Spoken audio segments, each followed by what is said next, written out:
Morning all. അപ്പോൾ നമുക്ക് quest for a theory of everything ചാപ്റ്ററിൻ്റെ ബാക്കി ഭാഗം ഡിസ്കസ് ചെയ്യാം. നമ്മൾ കഴിഞ്ഞ ലാസ്റ്റ് ക്ലാസ്സിൽ പഠിച്ചു നിർത്തിയത് ഏതുവരെയാണെന്ന് നിങ്ങൾക്ക് ഓർമ്മ കാണുമല്ലോ അല്ലേ? അപ്പോൾ എന്തായാലും സ്റ്റീഫൻ ഹോക്കിങ്ങിന് റെയർ ആയിട്ടുള്ള ഡിസീസ് ഇത് കൺഫേം ചെയ്തു. അതിൻ്റെ പേര് നിങ്ങൾക്കറിയാം, അമിയോട്രോഫിക് ലാറ്ററൽ സ്ക്ലിറോസിസ് എന്നാണ് ആ റെയർ ഡിസീസിൻ്റെ പേര്.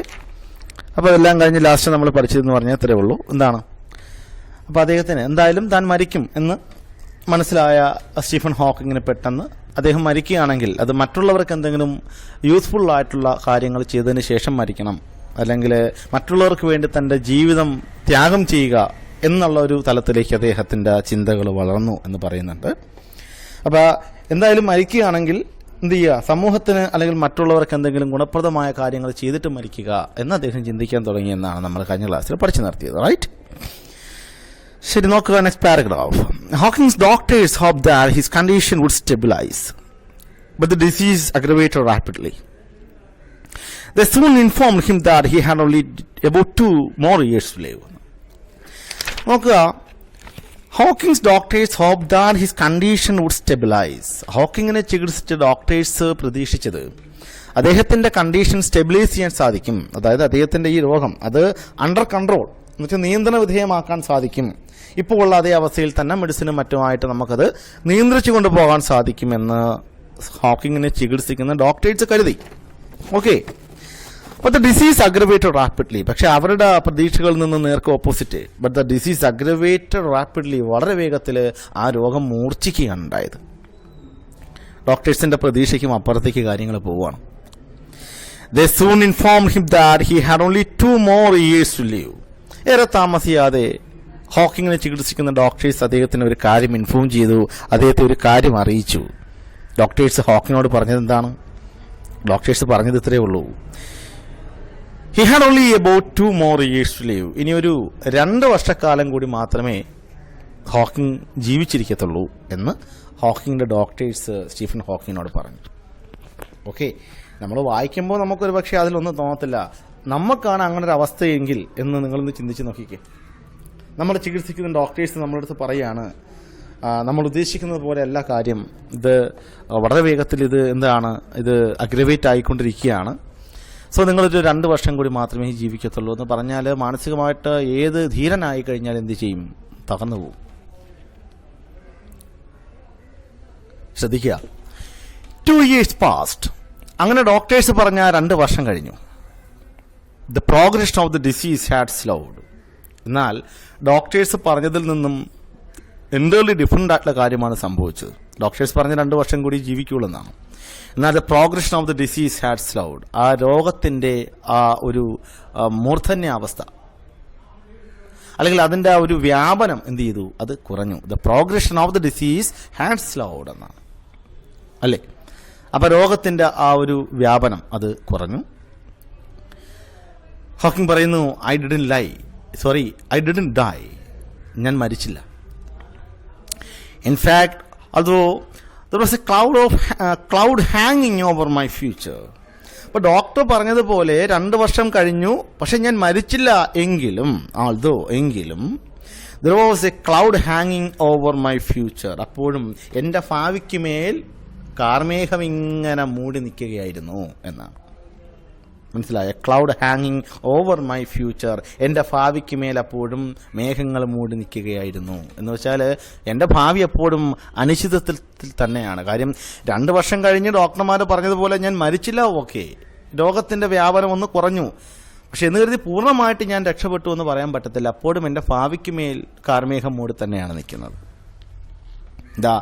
അതായത് I found my surprise that I was enjoying life in the present more than before. അപ്പോൾ ഒരു ആശ്ചര്യത്തോട് കൂടിയിട്ട് ഞാൻ മനസ്സിലാക്കിയ ഒരു കാര്യം, ഞാൻ മുൻപത്തേക്കാൾ കൂടുതൽ എൻ്റെ ലൈഫ് എൻജോയ് ചെയ്യാൻ തുടങ്ങി എന്നുള്ളതാണ്. അല്ലേ? നഷ്ടപ്പെട്ടു പോകുമ്പോഴല്ലേ ഏതൊന്നിൻ്റെയും വില നമ്മൾ തിരിച്ചറിയത്തുള്ളൂ എന്ന് പറയുന്നത് പോലെ ഹോക്കിങ് പറയുന്നു, I found my surprise that I was enjoying life in the present more than before. Okay, അപ്പോൾ മുൻപത്തേതിൽ നിന്ന് വ്യത്യസ്തമായി എന്നല്ല, മുൻപത്തേതിനേക്കാൾ കൂടുതൽ ഞാൻ എൻ്റെ ജീവിതം ആസ്വദിക്കാൻ തുടങ്ങി. പക്ഷെ അപ്പോഴും എനിക്കറിയാം എൻ്റെ ഭാവി അനിശ്ചിതത്വത്തിൽ തന്നെയാണ് എന്ന്. അദ്ദേഹത്തിന്റെ ഫ്യൂച്ചർ ഒരു പ്രത്യേക അവസ്ഥയിലാണ്. നമുക്ക് total disability and death though still a not too distant certainty were postponed എന്നാണ്. ശ്രദ്ധിക്കുക, അത് ഇമ്പോർട്ടൻ്റ് ആയിട്ടുള്ള ഒരു ലൈനാണ്. എന്താ പറഞ്ഞിരിക്കുന്നത്? ടോട്ടൽ ഡിസബിലിറ്റി ആൻഡ് ഡെത്ത്, ഇതാണ് എനിക്ക് വന്നിരിക്കുന്ന ഈ രോഗം എനിക്ക് സമ്മാനിക്കുന്നത്. ഒന്നുകിൽ ഞാൻ രക്ഷപ്പെട്ടാൽ എനിക്ക് ടോട്ടലായിട്ട് ഡിസബിലിറ്റി ഉണ്ടാവും, എന്ന് വെച്ചാൽ പൂർണ്ണമായും വൈകല്യമുള്ള ഒരു ശരീരമായിരിക്കും ആ രോഗം എനിക്ക് സമ്മാനിക്കുക. ആൻഡ് ഡെത്ത്, പിന്നെ മരണവും.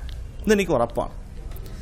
അപ്പോൾ ഗ്രാജുവൽ ആയിട്ട് എന്താണ്, എനിക്ക് ഫിസിക്കൽ ഡിസബിലിറ്റി ഉണ്ടാകും. ഒരു ടോട്ടൽ ഡിസബിലിറ്റി ഗ്രാജുവലി എന്താ ഡെത്ത്, മരണവും സംഭവിക്കും.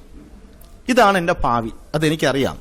ദോ still a not too distant certainty, എന്ന് വെച്ചാൽ നോട്ട് ടു ഡിസ്റ്റന്റ്. ഇത് ഞാൻ ഈ പറഞ്ഞ ഈ ഒരു അവസ്ഥ, ആ ടോട്ടൽ ഡിസബിലിറ്റിയും ഡെത്തും ഇറ്റ്സ് നോട്ട് ടു ഡിസ്റ്റന്റ്, അധികം അകലത്തിലൊന്നുമല്ല, അത് ഉറപ്പാണ്. ബട്ട് വെരി പോസ്റ്റ്പോൺ, പക്ഷെ അത് ഇപ്പോഴ് മാറ്റിവെക്കപ്പെട്ടിരിക്കുകയാണെന്ന് മാത്രമേ ഉള്ളൂ. ഞാൻ ഈ പറഞ്ഞ രണ്ട് കാര്യം അത് ഇന്നല്ലെങ്കിൽ നാളെ സംഭവിക്കും. ദാറ്റ്സ് നോട്ട് ടു ഡിസ്റ്റന്റ്, അത് അധികം ദൂരത്തൊന്നും അല്ലെങ്കിൽ പോലും ഇപ്പോൾ താൽക്കാലികമായിട്ടെങ്കിലും അത് മാറ്റിവെക്കപ്പെട്ടിരിക്കുന്നു എന്നാണ് ഹോക്കിംഗ് പറഞ്ഞു നിർത്തുന്നത്. മനസ്സിലായോ? Hawking had his reprieve, a precarious and a temporary one, but life was precious. Hawking പറയുന്നു, ഹോക്കിംഗ് ഹാഡ് ഹിസ് റിപ്രീവ്. എന്താ റിപ്രീവ് എന്ന് പറഞ്ഞാൽ? റിപ്രീവ് എന്ന് വെച്ചാൽ താൽക്കാലിക ശമനമെന്നാണ്. ഹോക്കിങ്ങിന് രോഗത്തിന് ഒരു താൽക്കാലിക ശമനമുണ്ടായി. ഏ പ്രിക്കേരിയസ് എന്ന് പറഞ്ഞാൽ അനിശ്ചിതമായ, ഉറപ്പില്ലാത്തതാണ്. ഈ റിപ്രീവ് എന്ന് പറയുന്നത്, ഈ താൽക്കാലികമായിട്ടുള്ള രോഗശമനം എന്ന് പറയുന്നത് ദാറ്റ് ഈസ് പ്രിക്കേരിയസ്. അത് പ്രിക്കേരിയസ് ആണ്, അത് ഒരു ഉറപ്പില്ലാത്തത് എന്ന് വെച്ചാൽ ഒരു നിശ്ചയമില്ലാത്തതാണ്. ആൻഡ് ടെമ്പററി വൺ, മാത്രമല്ല ഈ റിപ്രീവ്, ഈ രോഗശമനം എന്ന് പറയുന്നത് ടെമ്പററി ആണ്, അത് താൽക്കാലികമാണ്. That is not permanent, but life was precious. പക്ഷേ എന്തൊക്കെ തന്നെ ആയാലും ജീവിതം എന്ന് പറയുന്നത് വളരെ വിലപിടിപ്പുള്ളതല്ലേ? മനസ്സിലായോ? അപ്പോൾ ആ പാരഗ്രാഫിൽ നമ്മൾ എന്താ ഡിസ്കസ് ചെയ്ത് നിങ്ങൾക്ക് മനസ്സിലായില്ലേ? അപ്പോൾ എത്ര പറഞ്ഞോളൂ. അതായത് ഡോക്ടേഴ്സ് ഇദ്ദേഹത്തിന്റെ കണ്ടീഷൻ സ്റ്റെബിലൈസ് ചെയ്യാൻ സാധിക്കുമെന്ന് പ്രതീക്ഷിച്ചുവെങ്കിൽ പോലും എന്താണ്, ദ ഡിസീസ് അഗ്രവേറ്റഡ് റാപ്പിഡ്ലി, പക്ഷേ ഈ രോഗം വളരെ പെട്ടെന്ന് മൂർച്ഛിക്കാനുണ്ടായത്. അതുകൊണ്ട് തന്നെ ഡോക്ടേഴ്സ് അദ്ദേഹത്തെ ഏറെ താമസിയാതെ ഇൻഫോം ചെയ്തു, നിങ്ങൾ ഇനി ഒരു 2 വർഷക്കാലം കൂടി മാത്രമേ ജീവിച്ചിരിക്കത്തുള്ളൂ എന്ന്. ആ 2 വർഷം കഴിഞ്ഞു, പക്ഷേ the progression of the disease had slowed. ആ രോഗത്തിന്റെ വ്യാപനം കുറഞ്ഞു. ഹോക്കിംഗ് പറയുന്നു, ഞാൻ മരിച്ചില്ല, മനസ്സിലായ? പക്ഷെ എങ്കിൽ പോലും അപ്പോഴും എൻ്റെ ഭാവിക്ക് മേൽ എന്താണ്, ഒരു മേഘങ്ങൾ മൂടി നിൽക്കുകയായിരുന്നു. എന്ന് വെച്ചാൽ എൻ്റെ ഭാവി അപ്പോഴും അനിശ്ചിതത്വത്തിൽ തന്നെയായിരുന്നു. കാരണം ആ രോഗത്തിൽ നിന്ന് ഞാൻ ഫുള്ളി റിക്കവറായി എന്നൊരിക്കലും പറയാൻ പറ്റത്തില്ല. അപ്പോഴാണ് ഞാൻ മറ്റൊരു ആശ്ചര്യപ്പെടുത്തുന്ന സത്യം മനസ്സിലാക്കുന്നത്, ഞാൻ യഥാർത്ഥത്തിൽ മുൻപത്തേക്കാൾ കൂടുതൽ എൻ്റെ ലൈഫ് എൻജോയ് ചെയ്യാൻ തുടങ്ങിയത് അപ്പോഴാണ്. മനസ്സിലായ?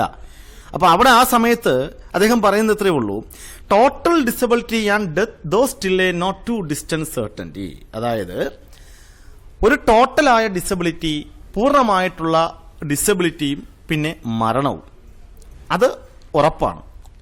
ദാറ്റ്സ് നോട്ട് ടു ഡിസ്റ്റന്റ്, അത് അധികം അകലത്തിലല്ലേയും താൻ. പക്ഷെ വെർ പോസ്റ്റ്പോൺ, ആ അവസ്ഥ ഇപ്പോൾ താൽക്കാലികമായിട്ട് മാറ്റിവെക്കപ്പെട്ടിരിക്കുന്നു എന്ന് മാത്രമേ ഉള്ളൂ. Okay, had his reprieve. അദ്ദേഹത്തിന് താൽക്കാലികമായിട്ടൊരു രോഗമുക്തി ഉണ്ടായെങ്കിലും അത് പ്രിക്കേരിയസ് ആൻഡ് ടെമ്പററി ഒന്നായിരുന്നു. പ്രിക്കേരിയസ് എന്ന് പറഞ്ഞാൽ അനിശ്ചിതമാണ്, ഉറപ്പില്ല, എത്ര നാളിത് ഇങ്ങനെ പോകും എന്ന് പറയാൻ പറ്റത്തില്ല. മാത്രമല്ല ഇപ്പോഴൊരു റിപ്രീവ് ഉണ്ടായിട്ടുണ്ടെങ്കിൽ തന്നെ അത് ടെമ്പററിയാണ്. ഒരു രോഗശമനം താൽക്കാലികമായിട്ടുണ്ടെങ്കിൽ പോലും അത് തീർത്തും ടെമ്പററിയാണ്. പക്ഷേ എന്തൊക്കെ തന്നെ ആയിക്കഴിഞ്ഞാലും ജീവിതം എന്ന് പറയുന്നത്, അല്ലെങ്കിൽ ജീവൻ എന്ന് പറയുന്നത് വളരെ പ്രഷ്യസ് ആണ്, വിലപിടിപ്പുള്ളത് തന്നെയായിരുന്നു എന്നാണ് സ്റ്റീഫൻ ഹോക്കിംഗ് പറയുന്നത്. ഓക്കെ, ശ്രദ്ധിക്കുക. At A new years party at Saint Albans, just before he entered the hospital for test, Hawking met Jane Wilde. അതായത് സെയിന്റ് ആൽബൻസിൽ വെച്ച് നടന്നൊരു ന്യൂ ഇയർ പാർട്ടി, കറക്റ്റ് പറഞ്ഞാൽ just before he enter the hospital four test. അതായത് ടെസ്റ്റുകൾക്ക് മറ്റുമായിട്ട് Stephen Hawking ഹോസ്പിറ്റലിലേക്ക് പോകുന്നതിന് മുമ്പ് Saint ആൽബൻസിൽ വെച്ച് അന്നൊരു ന്യൂ ഇയർ പാർട്ടി നടന്നിരുന്നു. അതായത് ഈ ന്യൂ ഇയർ പാർട്ടി നടക്കുന്ന ആ സമയത്ത് ഹോക്കിങ്ങിന് ടെസ്റ്റും മറ്റുമൊക്കെ ചെയ്ത് അദ്ദേഹത്തിന്റെ രോഗം കൺഫേം ചെയ്തിട്ടില്ല, അതിന് മുമ്പുള്ള കാര്യമാണ് പറയുന്നത്. അപ്പോൾ ആ ന്യൂ ഇയർ പാർട്ടിയിൽ വെച്ച് Hawking met Jain wild. Hawking Jain wild എന്ന് പറയുന്ന പെൺകുട്ടിയെ കണ്ടു. ഏതൊരു പുരുഷന്റെയും വിജയത്തിന് പിന്നിൽ ഒരു പെൺകുട്ടി ഉണ്ടാവുമെന്നല്ലേ പറയുന്നു, അല്ലേ? അപ്പോൾ എന്തായാലും സെയിന്റ് ആൽബൺസിൽ വെച്ച് നടന്ന ന്യൂ ഇയർ പാർട്ടിയിലാണ് സ്റ്റീഫൻ ഹോക്കിംഗ് ആദ്യമായിട്ട് ജെയിൻ വൈൽഡിനെ കാണുന്നത്.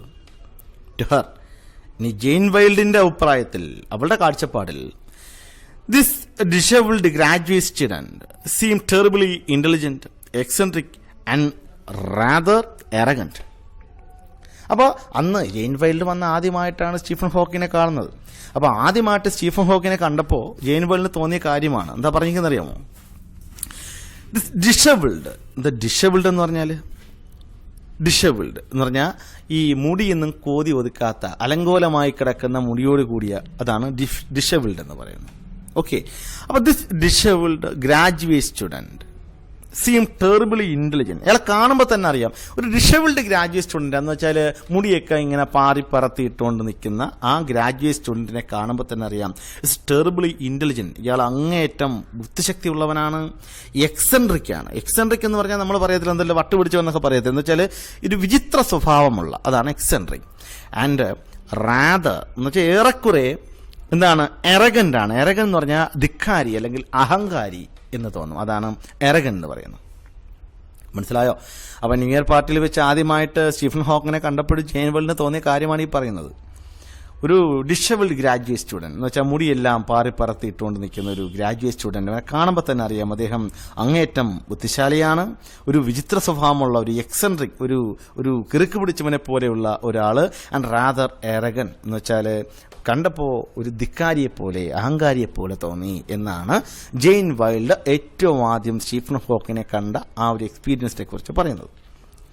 ബട്ട് ഹി വാസ് ഇൻട്രസ്റ്റിംഗ് പറയുന്നു. പക്ഷെ അയാൾ എന്താ ഇൻട്രസ്റ്റിംഗ്, അയാൾ വളരെ ഇൻട്രസ്റ്റിംഗ് ആയിട്ടുള്ളൊരു ക്യാരക്ടറാണ്. ആൻഡ് ഷീ ലൈക്ഡ് ഹിസ് വിറ്റ്. മാത്രമല്ല ജെയിൻ വൈൽഡും അദ്ദേഹത്തിൻ്റെ വിറ്റ് ഇഷ്ടപ്പെട്ടു. എന്ന് വെച്ചാൽ അദ്ദേഹത്തിൻ്റെ ആ ഒരു ഫലിതം നിറഞ്ഞ സംസാരം അതൊക്കെ ജെയിൻ വൈൽഡിന് ഇഷ്ടപ്പെടുകയും ചെയ്തു. മനസ്സിലായോ? അപ്പോൾ ഇതാണ് സ്റ്റീഫൻ ഹോക്കിങ്ങിനെ ഏറ്റവും ആദ്യമായിട്ട് കണ്ടപ്പോൾ ജെയിൻ വൈൽഡിന് അദ്ദേഹത്തെക്കുറിച്ച് തോന്നിയത്. മനസ്സിലായ?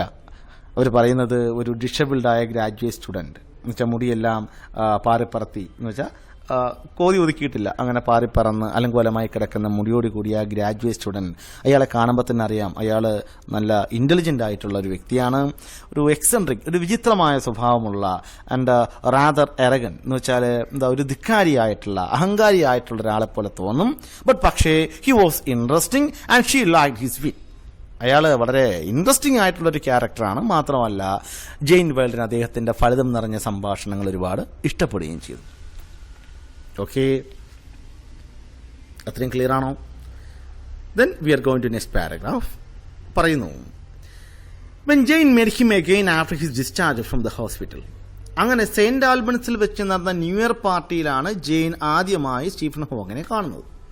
പിന്നീട് ജെയിൻ വൈൽഡ് സ്റ്റീഫൻ ഹോക്കിങ്ങിനെ കാണുന്നത് സ്റ്റീഫൻ ഹോക്കിംഗ് ഹോസ്പിറ്റലിൽ നിന്നും ഈ റെയർ ഡിസീസൊക്കെ കൺഫേം ചെയ്തതിന് ശേഷം ഡിസ്ചാർജ് ആയപ്പോഴാണ്. But when Jane met him again after his discharge from the hospital, he was really in a pathetic state. അതായത് ഹോസ്പിറ്റലിൽ നിന്ന് ഡിസ്ചാർജ് ആയതിനു ശേഷം ജെയിൻ വൈൽഡ് വീണ്ടും സ്റ്റീഫൻ ഹോക്കിങ്ങിനെ കാണുന്ന സമയത്ത് he was really in A pathetic state. അയാൾ തീർത്തും ഒരു പത്തറ്റിക് ആയിട്ടുള്ള ഒരു അവസ്ഥയിലായിരുന്നു, എന്ന് വെച്ചാൽ വളരെ ദയനീയമായിട്ടുള്ളൊരു അവസ്ഥയിലായിരുന്നു. I think he's lost his will to live. He has lost his will to live എന്ന് പറഞ്ഞാൽ എനിക്ക് തോന്നുന്നു അതായത് ജെയിൻ വൈൽഡ് ആ ഒരു അവസ്ഥയിൽ സ്റ്റീഫൻ ഹോക്കിങ്ങിനെ കണ്ട ആ ഒരു എക്സ്പീരിയൻസ് പറയുകയാണ്. എനിക്ക് തോന്നിയത് ജീവിക്കാനുള്ള ആഗ്രഹം പോലും നഷ്ടപ്പെട്ട ഒരു മനുഷ്യനായിട്ടാണ് ആ സമയത്ത് എനിക്ക് സ്റ്റീഫൻ ഹോക്കിങ്ങിനെ കണ്ടപ്പോൾ തോന്നിയത്. ഹി വാസ് വെരി കൺഫ്യൂസ്ഡ് എന്ന് വെച്ചാൽ ആകെ ഒരു ആശയക്കുഴപ്പം ബാധിച്ച ഒരു അവസ്ഥയിലായിരുന്നു. ഷീ കമൻഡ്, അവൾ ജെയിൻ വൈൽഡ് സ്റ്റീഫൻ ഹോക്കിങ്ങിന്റെ ആ അവസ്ഥയെക്കുറിച്ച് പറഞ്ഞത് ഇങ്ങനെയാണ്. രണ്ടാമത് കാണുന്നത് എപ്പോഴാ? ഹോസ്പിറ്റലിൽ നിന്ന് ഡിസ്ചാർജ് ആയതിനു ശേഷം. ആ സമയത്ത് സ്റ്റീഫൻ ഹോക്കിങ്ങിനെ കണ്ടപ്പോൾ ജെയിൻ വൈൽഡിന് തോന്നിയത് എങ്ങനെയാ? ജീവിക്കാനുള്ള ആഗ്രഹം പോലും നഷ്ടപ്പെട്ട് മൊത്തത്തിലൊരു ആശയക്കുഴപ്പത്തിലായ ഒരു മനുഷ്യനെ പോലെയാണ് ആ സമയത്ത് സ്റ്റീഫൻ ഹോക്കിങ്ങിനെ കണ്ടപ്പോൾ ജെയിൻ വൈൽഡിന് തോന്നിയത്. ക്ലിയർ അല്ലേ? ബാക്കി നോക്കണം. She was not, however, put off by his physical or mental condition. She was not, however, put off by his physical or mental condition. അതായത് അദ്ദേഹത്തിന്റെ ഫിസിക്കൽ ആൻഡ് മെന്റൽ കണ്ടീഷൻ, അതായത് ശാരീരികമായിട്ടുള്ളതും മാനസികമായിട്ടുള്ള ആ ഒരു അവസ്ഥയിലും യഥാർത്ഥത്തിൽ ജെയിൻ വൈൽഡിന് സ്റ്റീഫൻ ഹോക്കിങ്ങിനെ ഇഷ്ടപ്പെട്ടു എന്നുള്ളതാണ്. മനസ്സിലായ? അപ്പോൾ ജെയിൻ വൈൽഡ് സ്റ്റീഫൻ ഹോക്കിങ്ങിനെ ഇഷ്ടപ്പെട്ടത് അദ്ദേഹത്തിന്റെ ഫിസിക്കൽ കണ്ടീഷനും മെന്റൽ കണ്ടീഷനും നോക്കിയിട്ടല്ല. ഏറ്റവും ആദ്യം first impression is the best impression എന്നാണല്ലോ. അപ്പോൾ ഹോസ്പിറ്റലിൽ നിന്ന് ഡിസ്ചാർജ് ആയതിനു ശേഷം സ്റ്റീഫൻ ഹോക്കിങ്ങിനെ ജെയിൻ വൈൽഡ് കണ്ടപ്പോഴുള്ള അദ്ദേഹത്തിന്റെ ഫിസിക്കൽ ആൻഡ് മെന്റൽ കണ്ടീഷൻ അങ്ങനെ ആയിരുന്നിട്ട് പോലും യഥാർത്ഥത്തിൽ ജെയിൻ വൈൽഡിന് സ്റ്റീഫൻ ഹോക്കിങ്ങിനോട് ഒരു അടുപ്പം തോന്നി എന്നുള്ളതാണ്. Xi was rather a shy teenager. ഇനി ജെയിൻ വൈൽഡിനെ കുറിച്ച് പറയുകയാണെങ്കിൽ ഏറെക്കുറെ അവളൊരു നാണം കുണുങ്ങിയായിട്ടുള്ള ഒരു ടീനേജറായിരുന്നു, ഒരു കൗമാരക്കാരിയായിരുന്നു. സീരിയസ് മൈൻഡഡ്, ഗൗരവ സ്വഭാവമുള്ള ആളാണ്. സീരിയസ് മൈൻഡഡ് ആണ്. അതായത് ഏതൊന്നിനെയും വളരെ ഗൗരവത്തോടു കൂടിയിട്ട് അപ്രോച്ച് ചെയ്യുന്ന ഒരു സ്വഭാവക്കാരി. Okay. She was rather a shy teenager, serious minded with a strong faith in God. അവക്ക് ദൈവത്തിൽ ഉറച്ച വിശ്വാസം ഉണ്ടായിരുന്നു. A strong faith in God. Ingrained from childhood by her mother എന്നാ പറയുന്നത്. ഇൻഗ്രെയിൻഡ് എന്ന് പറഞ്ഞാൽ ഉറച്ചത്. ഫ്രം ചൈൽഡ്ഹുഡ് എന്ന് വെച്ചാൽ കുട്ടിക്കാലം മുതൽക്കേ അവളുടെ മനസ്സിൽ ഉറച്ചതാണ് ഏത്? ദൈവവിശ്വാസം. Faith in God by her mother. അവൾക്ക് അത്രത്തോളം ഒരു ദൈവവിശ്വാസം കുട്ടിക്കാലം മുതൽക്ക് തന്നെ അവളുടെ മനസ്സിൽ ഉറയ്ക്കാനുള്ള കാര്യം എന്താണ്? അവളുടെ അമ്മയാണ്. അത് അവളുടെ അമ്മയിൽ നിന്ന് കിട്ടിയ ഒരു വിശ്വാസമാണ്. ഉറച്ച ദൈവവിശ്വാസിയാണ്. And I believe that good can come out of any adversity. അതായത് ഏതൊരു അഡ്വേഴ്സിറ്റിയിലും, എത്രത്തോളം കഷ്ടകാലമാണെങ്കിലും, ഏതൊരു വിപത്ത് വന്നു കഴിഞ്ഞാലും അവസാനം എന്ത് വരും? ഗുഡ് ക്യാൻ കം ഔട്ട് എന്ന് പറഞ്ഞാൽ അവസാനം ഒരു നല്ല കാലം വരും എന്ന് വിശ്വസിക്കുന്ന ഒരു പ്രഗതക്കാരി. അങ്ങനെയുള്ള ആൾക്കാരെ നമ്മൾ എന്താ വിളിക്കുക? ശുഭാപ്തി വിശ്വാസം വെച്ച് പുലർത്തുന്ന ആൾക്കാരെന്ന് വെച്ചാൽ ഒപ്റ്റിമിസ്റ്റുകൾ എന്നാണ് വിളിക്കുക നമ്മളിങ്ങനെയുള്ള ആൾക്കാരെ. ഒപ്റ്റിമിസ്റ്റ് എന്ന് പറഞ്ഞാൽ ശുഭാപ്തി വിശ്വാസം വെച്ച് പുലർത്തുന്ന ആൾക്കാരാണ് ഒപ്റ്റിമിസ്റ്റ്. അതിൻ്റെ ഓപ്പോസിറ്റ് അറിയാമോ? ഒപ്റ്റിമിസ്റ്റിൻ്റെ ഓപ്പോസിറ്റ് പെസിമിസ്റ്റ് എന്നാണ്. പെസിമിസ്റ്റ് എന്ന് പറഞ്ഞാൽ അശുഭാപ്തി വിശ്വാസമുള്ള ആൾക്കാർ. പക്ഷേ ഇവിടെ ജെയിൻ വൈൽഡ് എന്ന് പറഞ്ഞ ആ പെൺകുട്ടി, അവള് ഒരു നാണം കുടുങ്ങിയായിട്ടുള്ളൊരു കൗമാരക്കാരിയായിരുന്നു. സീരിയസ് മൈൻഡഡ് ആയിരുന്നു. With a strong faith in God ingrained from childhood by her mother. അതായത് കുട്ടിക്കാലം മുതൽക്ക് തന്നെ അവളുടെ ഇൻഗ്രൈൻഡ് എന്ന് പറഞ്ഞാൽ ഉറച്ച എന്നാണ്. ഉറച്ച ദൈവവിശ്വാസമുള്ള ഒരു പെൺകുട്ടിയായിരുന്നു. അവളുടെ അമ്മയിൽ നിന്ന് കിട്ടിയ ഒരു സ്വഭാവം, വിശ്വാസമായിരുന്നു അത്. And I believe that good can come out of any adversity എന്ന് വെച്ചാൽ ഏത് അഡ്വേഴ്സിറ്റിയിലും, ഏതൊരു കഷ്ടകാലത്തിലായാലും, എത്രത്തോളം വിപത്തുകൾ സംഭവിച്ചാലും അവസാനം ഗുഡ് ക്യാൻ കം ഔട്ട് എന്ന് പറഞ്ഞാൽ ഒരു നല്ലത് സംഭവിക്കും, നല്ല കാലം വരും എന്ന് വിശ്വസിക്കുന്ന ഒരു ഒപ്റ്റിമിസ്റ്റ് കൂടിയായിരുന്നു ജെയിൻ വൈൽഡ്. ക്ലിയർ ആണോ? മനസ്സിലായില്ലേ? ഞാനപ്പോൾ ആ പാരഗ്രാഫ് എടുത്ത് കൂടെ വായിക്കാം, ശ്രദ്ധിക്കുക. When Jane met him again after his discharge from the hospital, he was really in a pathetic state. I think he has lost his will to live. He was very confused, she commented. She was not, however, put off by his physical or mental condition. She was rather a shy teenager, serious-minded with a strong faith in God, ingrained from childhood by her mother. And I believe that good can come out of any adversity. Clear അല്ലേ? Okay. അപ്പോൾ അത്രയും ഭാഗം നിങ്ങൾ just വായിച്ച് നോക്കുക. The next paragraph. Hawking admired her optimism. പറയുന്നു, Hawking അവളുടെ ഈ ഒപ്റ്റിമിസത്തെ അഡ്മയർ ചെയ്തു. അതായത് അവളുടെ ഈ ശുഭാപ്തി വിശ്വാസത്തെ ഹോക്കിംഗ് അംഗീകരിച്ചു. ഹോക്കിങ്ങിന് ഇഷ്ടമായിരുന്നു അവളുടെ ഈ ഒപ്റ്റിമിസം മീൻസ് ശുഭാപ്തി വിശ്വാസം. And the friendship develop slowly. സാവധാനം അവരുടെ ഫ്രണ്ട്ഷിപ്പ് വളർന്നു, അവരുടെ സുഹൃത്ത് ബന്ധം വളർന്നു. After a while the two began to realise. ഏറെ നാള് കഴിഞ്ഞപ്പോൾ the two began to realise, രണ്ടുപേരും മനസ്സിലാക്കി. എന്ത് തിരിച്ചറിയുകയാണ്? In Jains words. അത് ജെയിൻ വൈൽഡിന്റെ വാക്കുകളിൽ പറഞ്ഞാൽ ഇങ്ങനെയാണ്. അതായത് ക്രമേണ അവരുടെ ഫ്രണ്ട്ഷിപ്പ് ഡെവലപ്പ് ചെയ്തല്ലോ. അങ്ങനെ കുറേ നാൾ കഴിഞ്ഞപ്പോൾ രണ്ടുപേർക്കും ഒരു കാര്യം മനസ്സിലായി. എന്താ മനസ്സിലായെന്ന് ചോദിച്ചാൽ അത് ജെയിൻ വൈൽഡിന്റെ അഭിപ്രായത്തിൽ ഇങ്ങനെ പറയാം, ദാറ്റ് എന്തെന്നാൽ together we could make something worth while. Together എന്ന് വെച്ചാൽ ഒരുമിച്ച് നിന്നാൽ നമുക്ക് ഉപകാരപ്രദമായിട്ടുള്ള ഒരുപാട് കാര്യങ്ങൾ ചെയ്യാൻ സാധിക്കും എന്ന് നമുക്ക് രണ്ടുപേർക്കും ബോധ്യപ്പെട്ടു എന്നാണ് ആ ഒരവസ്ഥയെക്കുറിച്ച് ജെയിൻ വെയിൽഡ് പറയുന്നത്. ഫോർ സ്റ്റീഫൻ, എന്നാൽ അവസ്ഥയെക്കുറിച്ച് സ്റ്റീഫൻ ഹോക്കിംഗ് പറയുന്നത് എന്താ? That made all the difference. എല്ലാ മാറ്റങ്ങൾക്കും കാരണം അതാണ് എല്ലാ മാറ്റങ്ങളും ഉണ്ടാക്കിയത് എന്നിൽ എന്നാണ് സ്റ്റീഫൻ ഹോക്കിംഗ് അതിനെക്കുറിച്ച് പറയുന്നത്. ഇതിനെക്കുറിച്ചാണ് നിങ്ങൾക്ക് ചിന്തിക്കാമല്ലോ. ആദ്യം ഫ്രണ്ട്ഷിപ്പായിരുന്നു, ക്രമേണ അവിടെ ഫ്രണ്ട്ഷിപ്പ് വളർന്നു. ഏറെ താമസിയാതെ രണ്ടുപേരും ഒരു കാര്യം മനസ്സിലാക്കി.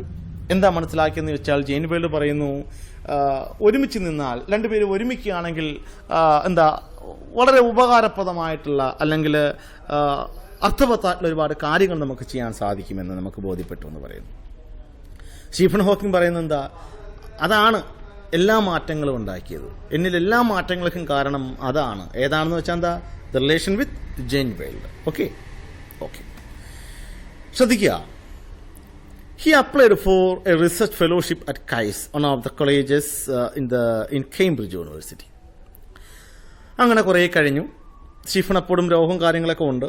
He applied for a research fellowship at KAIS, one of the colleges in Cambridge University. Cambridge university കീഴിലുള്ള ഒരു കോളേജിന്റെ പേരാണ് KAIS. അങ്ങനെ സ്റ്റീഫൻ ഹോക്കിംഗ് കയസ് എന്ന് പറയുന്ന കോളേജിൽ കേംബ്രിഡ്ജ് യൂണിവേഴ്സിറ്റിയുടെ കീഴിൽ ഒരു റിസർച്ച് ഫെലോഷിപ്പിന് വേണ്ടിയിട്ട് അപ്ലൈ ചെയ്തു. ഓക്കെ, അദ്ദേഹം ഇന്നൊരു റിസർച്ച് ചെയ്യുന്ന ഒരു വിദ്യാർത്ഥിയാണ്, ഒരു ഗവേഷകനാണ് അദ്ദേഹം. Okay, he applied for a research fellowship at Caius, one of the colleges in Cambridge University. Clear അല്ലേ?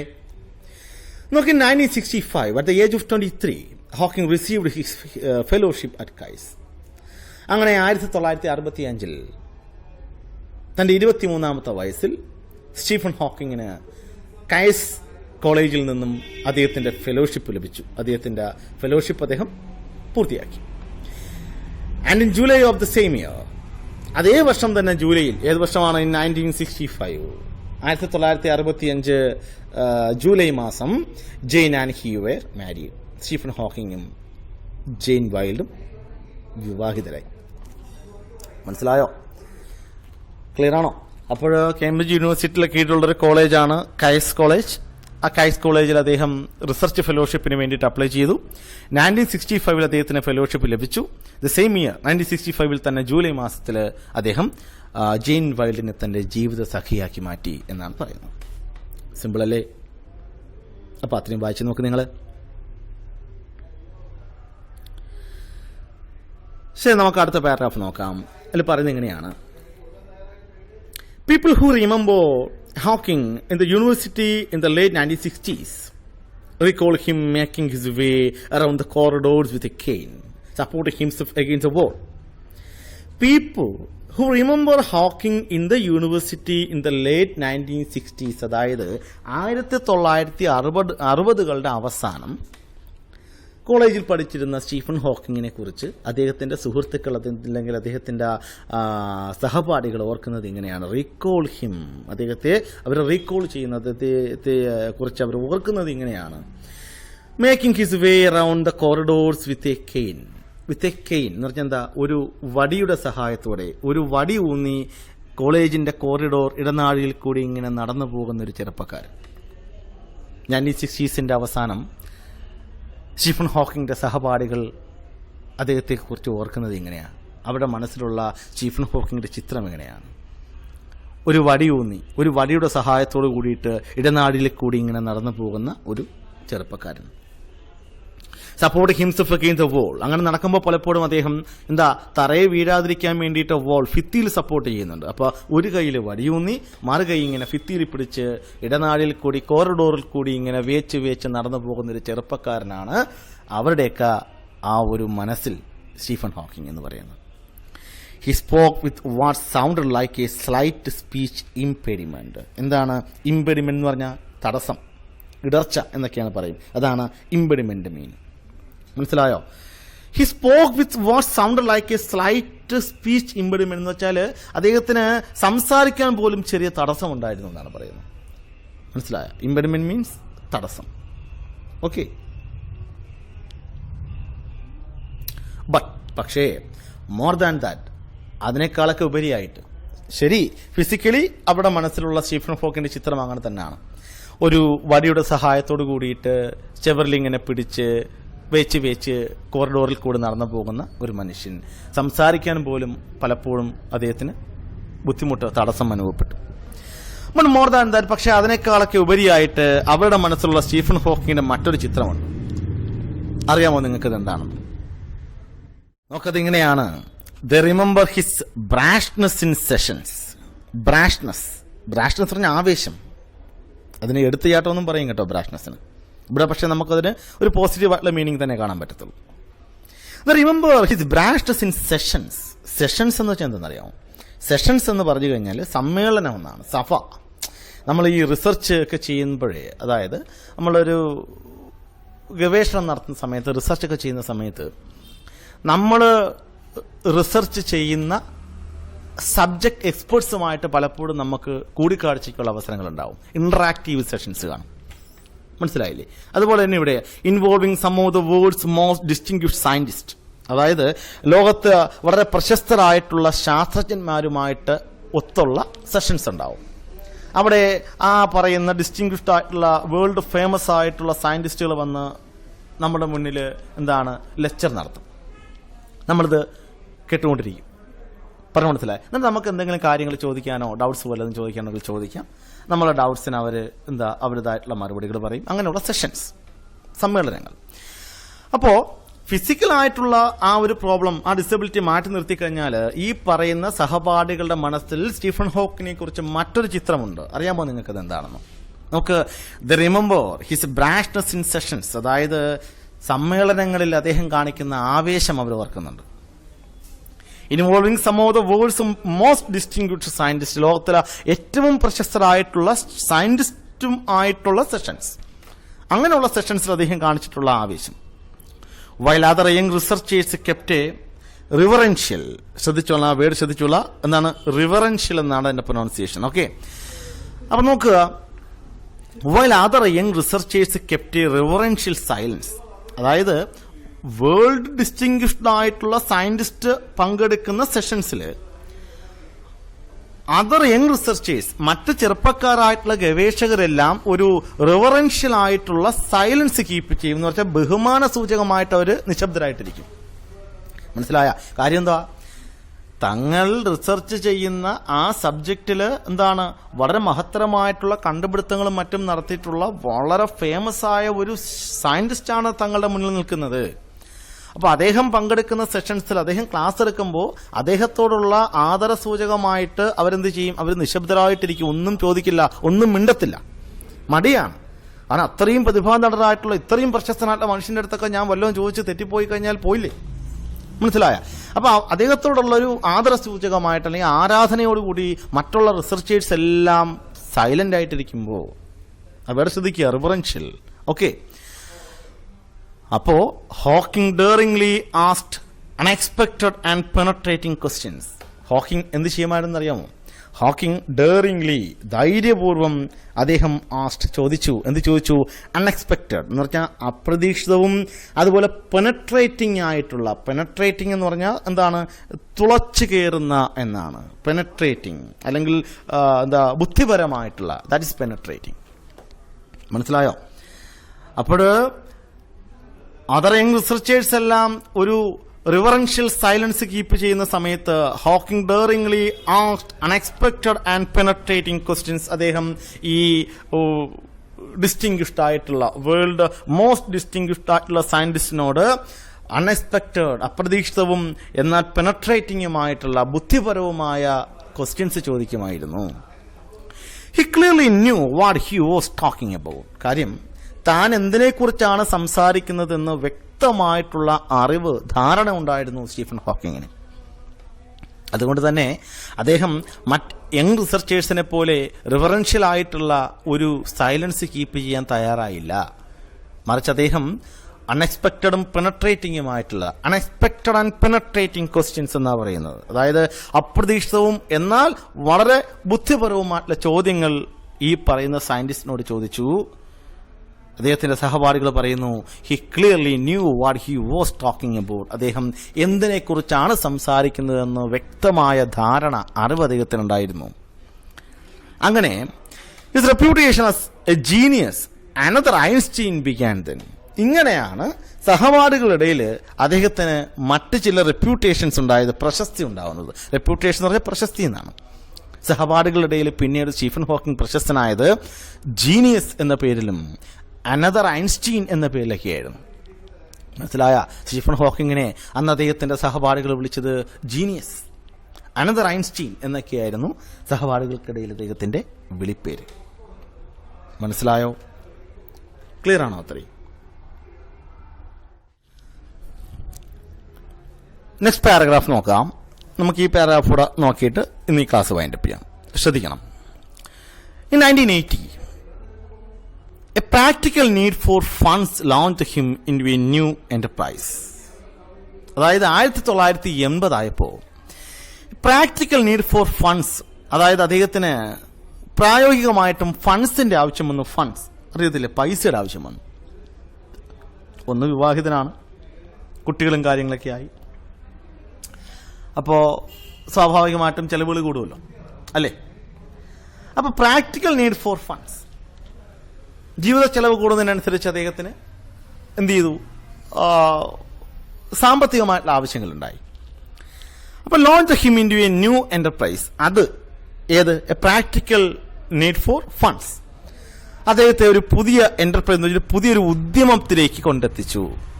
1980s 1980 ആയപ്പോഴത്തേക്കാണ് അദ്ദേഹത്തിന് ഫണ്ടിന്റെ ആവശ്യം വന്നത്. ആ ഫണ്ടിന്റെ ആവശ്യമാണ് അദ്ദേഹത്തെ ഒരു പുതിയ ഉദ്യമത്തിലേക്ക് കൊണ്ടെത്തിക്കുന്നത്. New enterprise, into a new enterprise. There was to have a far-reaching impact on the Hawkings and others all over the world. അപ്പോൾ അദ്ദേഹത്തിന്റെ ആ എന്റർപ്രൈസ്, ആ ഉദ്യമം എന്ന് പറയുന്നത് there was to have a far-reaching impact. ശ്രദ്ധിക്കുക, ഫാർ റീച്ചിങ് ഇമ്പാക്ട് എന്ന് പറഞ്ഞാൽ ദൂരവ്യാപകമായ എന്നാണ്. ഫാർ റീച്ചിങ് ഇമ്പാക്ട് എന്ന് പറഞ്ഞാൽ ഫലം. അപ്പോൾ അദ്ദേഹത്തിന്റെ ആ എന്റർപ്രൈസ്, ആ ഉദ്യമം ഒരു ഫാർ റീച്ചിങ് ഇമ്പാക്ട് ഉണ്ടാക്കുന്നതായിരുന്നു. എന്ന് വെച്ചാൽ ദൂരവ്യാപകമായ ഫലമുണ്ടാക്കുന്നതായിരുന്നു. ആരിൽ?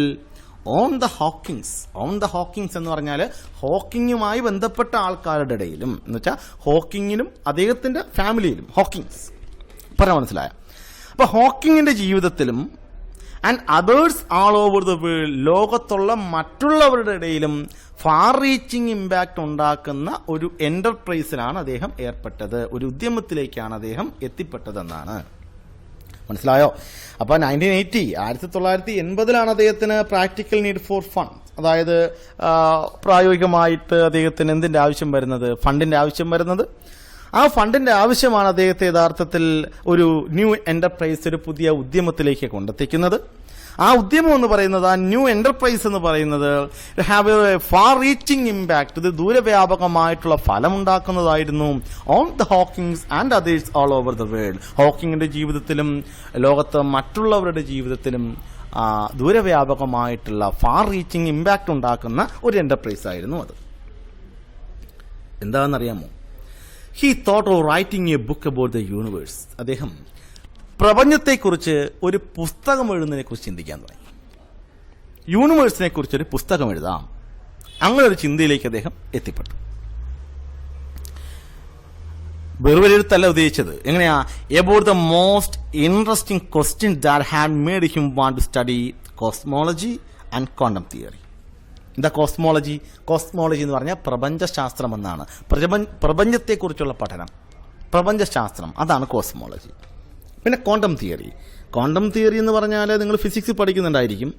വളരെ സിമ്പിളായിട്ട് എന്താണ് ക്വാണ്ടം തിയറി എന്ന് ചോദിച്ചാൽ നമുക്ക് പറയാം എന്താണ്? ഒരു മൈക്രോസ്കോപ്പിക് സ്റ്റഡി ഓഫ് പാർട്ടിക്കിൾസ്, അതാണ് ക്വാണ്ടം തിയറി. മനസ്സിലായ? പാർട്ടിക്കിൾസിനെ ഒരു മൈക്രോസ്കോപ്പിക് സ്റ്റഡി നടത്തുക എന്ന് വെച്ചാൽ അത്ര അങ്ങേയറ്റം സൂക്ഷ്മമായിട്ട് വിശകലനം ചെയ്യുക, അതാണ് ക്വാണ്ടം തിയറി എന്ന് പറയുന്നത്. ഈ ക്വാണ്ടം തിയറിയെ കുറിച്ചൊക്കെ അതൊക്കെ മോഡേൺ ഫിസിക്സിൽ വരുന്നതാണ്, കോസ്മെറ്റിക് ആൻഡ് ക്വാണ്ടം തിയറിയൊക്കെ. അപ്പോൾ അത് നിങ്ങൾ ഫിസിക്സിൽ പഠിക്കും. ഇപ്പം നമ്മൾ അത്രത്തോളം ക്വാണ്ടം തിയറിയെ കുറിച്ച് നമ്മൾ ഡീറ്റെയിൽ ആയിട്ട് പഠിക്കേണ്ട ആവശ്യം ഇവിടെ വരുന്നില്ല. ഓക്കെ. പിന്നെ എന്താണ് ക്വാണ്ടം തിയറി എന്ന് ചോദിച്ചാൽ ജസ്റ്റ് നിങ്ങൾ അറിഞ്ഞിരിക്കാൻ വേണ്ടി ആണ് ഞാൻ പറഞ്ഞത്. ക്വാണ്ടം തിയറി എന്ന് പറഞ്ഞാൽ ഈ microscopic study of particles, that is ഏത് ക്വാണ്ടം തിയറി. ഓക്കെ. അപ്പൊ എന്തായാലും അദ്ദേഹം യൂണിവേഴ്സിനെ കുറിച്ച് ഒരു പുസ്തകം എഴുതാൻ വേണ്ടി തീരുമാനിക്കുന്നു. അത് about the most interesting questions, അതായത് ഈ പ്രപഞ്ചവുമായി ബന്ധപ്പെട്ട വളരെ ഇൻട്രസ്റ്റിംഗ് ആയിട്ടുള്ള കുറച്ച് ചോദ്യങ്ങൾ ഉൾപ്പെടുത്തിക്കൊണ്ടൊരു പുസ്തകം. അപ്പൊ that had made him want to study cosmology and quantum theory. അതിന്റെ ആവശ്യത്തിലേക്ക് വേണ്ടിയിട്ടാണ്, ആ പുസ്തക രചനയുടെ ആവശ്യത്തിലേക്ക് വേണ്ടിയിട്ടാണ് അദ്ദേഹം കോസ്മോളജിയും ക്വാണ്ടം തിയറിയും പഠിച്ചത്. മനസ്സിലായ? യൂണിവേഴ്സിനെ കുറിച്ചൊരു പുസ്തകം എഴുതണം, അതും ഇൻട്രസ്റ്റിംഗ് ആയിട്ടുള്ള, യൂണിവേഴ്സുമായി ബന്ധപ്പെട്ട് ഇൻട്രസ്റ്റിംഗ് ആയിട്ടുള്ള ക്വസ്റ്റ്യൻസ് ഉൾപ്പെടുത്തിക്കൊണ്ടൊരു പുസ്തകം എഴുതാൻ വേണ്ടി തീരുമാനിക്കുന്നു. അതിന്റെ ആവശ്യത്തിലേക്ക് വേണ്ടിയിട്ട് അദ്ദേഹം കോസ്മോളജിയും ക്വാണ്ടം തിയറിയും പഠിക്കുന്നു, പ്രപഞ്ചശാസ്ത്രവും ക്വാണ്ടം തിയറിയും പഠിക്കുന്നു. ഓക്കെ, ആ പുസ്തകത്തിൽ അദ്ദേഹം ഉത്തരം നൽകാൻ ശ്രമിച്ച കുറച്ച് ചോദ്യങ്ങളുണ്ട്. ആ ചോദ്യങ്ങൾ ഇതൊക്കെയാണ്. ഒന്ന്, where did the universe come from? നമ്മൾ ഈ കാണുന്ന ഈ പ്രപഞ്ചം എവിടെ നിന്നാ വന്നേ? ഇന്ന് ഈ കാണുന്ന ഭൂമി ഉൾപ്പെടെയുള്ള ഈ പ്രപഞ്ചമുണ്ടല്ലോ, ഇത് എവിടെ നിന്ന് വന്നു? അടുത്ത ചോദ്യം ഇതാണ്, is the universe infinite or does it have any boundaries? നമ്മളൊക്കെ ഇന്നേ വരെ ചിന്തിക്കുക പോലും ചെയ്തില്ലാത്ത ചോദ്യങ്ങളാണ്. രണ്ടാമത്തെ ചോദ്യം ഇങ്ങനെയാണ്, എന്താണ്? അതായത്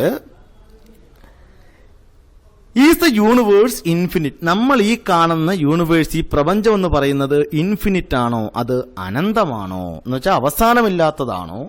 or does it have any boundaries? അതോ നമ്മൾ ഈ കാണുന്ന പ്രപഞ്ചത്തിന് അതിർത്തികളുണ്ടോ? ഒരുപക്ഷെ ഉണ്ടെങ്കിലോ?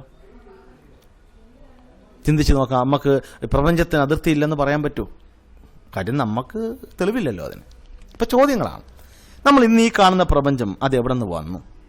ഈ പ്രപഞ്ചത്തിന് ബൗണ്ടറീസ് ഉണ്ടോ, അതോ അത് ഇൻഫിനിറ്റ്, അത് അനന്തമാണോ, അവസാനിക്കാതെ നീണ്ടു നീണ്ടു നീണ്ടു നീണ്ടു പോകുന്നതാണോ? അടുത്ത ചോദ്യം ഇങ്ങനെയാണ്, will it come to an end? If so how? Will it come to an end? അതായത് ഈ പ്രപഞ്ചത്തിന് അവസാനമുണ്ടെങ്കിൽ will it come to an end? If so how? എങ്കിൽ അത് എങ്ങനെയായിരിക്കും? പറയാൻ മനസ്സിലായ? 3 ചോദ്യങ്ങളായി. ഇതാണ്, where did the universe come from? Second one, is the universe infinite or does it have any boundaries? Third one, will it come to an end? If so, how? ഈ പ്രപഞ്ചത്തിന് അവസാനമുണ്ടെങ്കിൽ, ഈ പ്രപഞ്ചം അവസാനിക്കുകയാണെങ്കിൽ അത് എങ്ങനെയായിരിക്കും? അടുത്ത ക്വസ്റ്റ്യൻ ആണ്, is there a complete theory of the universe and everything in it? അടുത്ത ചോദ്യം, ഈ പ്രപഞ്ചത്തിനും ഈ പ്രപഞ്ചത്തിലുള്ള എല്ലാത്തിനും വേണ്ടിയിട്ട് കംപ്ലീറ്റ് ആയിട്ടുള്ളൊരു തിയറി ഉണ്ടോ? ഈ പ്രപഞ്ചത്തെയും ഈ പ്രപഞ്ചത്തിലുള്ള എല്ലാത്തിനെയും എക്സ്പ്ലെയിൻ ചെയ്യുന്ന കംപ്ലീറ്റ് ആയ പൂർണ്ണമായിട്ടുള്ളൊരു സിദ്ധാന്തമുണ്ടോ? അതാണ് അടുത്ത ചോദ്യം. എല്ലാവർക്കും ഇത് ദഹിക്കണമെന്നില്ല. സ്റ്റീഫൻ ഹോക്കിങ്ങിന്റെ ചിന്തകളാണ്, അദ്ദേഹത്തിന്റെ ചോദ്യങ്ങളാണ്. ഓക്കെ, എങ്കിലും നിങ്ങൾക്ക് മനസ്സിലാക്കാൻ സാധിക്കുന്ന രീതിയിൽ ഞാനത് പറയാൻ ശ്രമിക്കാം. അപ്പോൾ ആ ചോദ്യം നിങ്ങൾക്ക് മനസ്സിലായി കാണും. എന്താണ്? Is there a complete theory of the universe and everything in it? അതായത് ഈ പ്രപഞ്ചത്തിനും ഈ പ്രപഞ്ചത്തിലുള്ള എല്ലാത്തിനും വേണ്ടി, അല്ലെങ്കിൽ ഈ പ്രപഞ്ചത്തെയും ഈ പ്രപഞ്ചത്തിലുള്ള എല്ലാത്തിനെയും വിശേഷിപ്പിക്കുന്ന ഒരു കംപ്ലീറ്റ് ആയ പൂർണ്ണതയുള്ള ഒരു തിയറി, ഒരു സിദ്ധാന്തമുണ്ടോ? അടുത്ത ചോദ്യം, is there a beginning of time? അതായത് സമയത്തിന് ആരംഭമുണ്ടോ? ഈ ലോകത്ത് ആദ്യമായിട്ട് സമയം ആരംഭിച്ചത് എന്നായിരിക്കും? ചിന്തിച്ചിട്ടുണ്ടോ നിങ്ങൾ? അദ്ദേഹം ചിന്തിച്ചു, is there a beginning of time? സമയത്തിന് ആരംഭമുണ്ടോ? Could time run back? അതായത് കുഡ് ടൈം റൺ ബാക്ക്? സമയത്തിന് പിറകിലോട്ട് സഞ്ചരിക്കാൻ പറ്റും?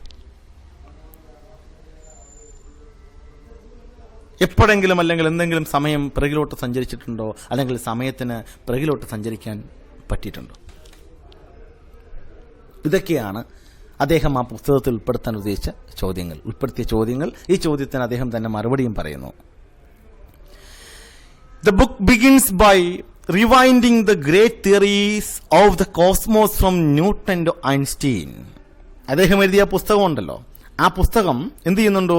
റിവൈൻഡിങ് എന്ന് വെച്ചാൽ അപഗ്രഥനം നടത്തുന്നുണ്ട്. എന്തിനെ കുറിച്ചാണ്?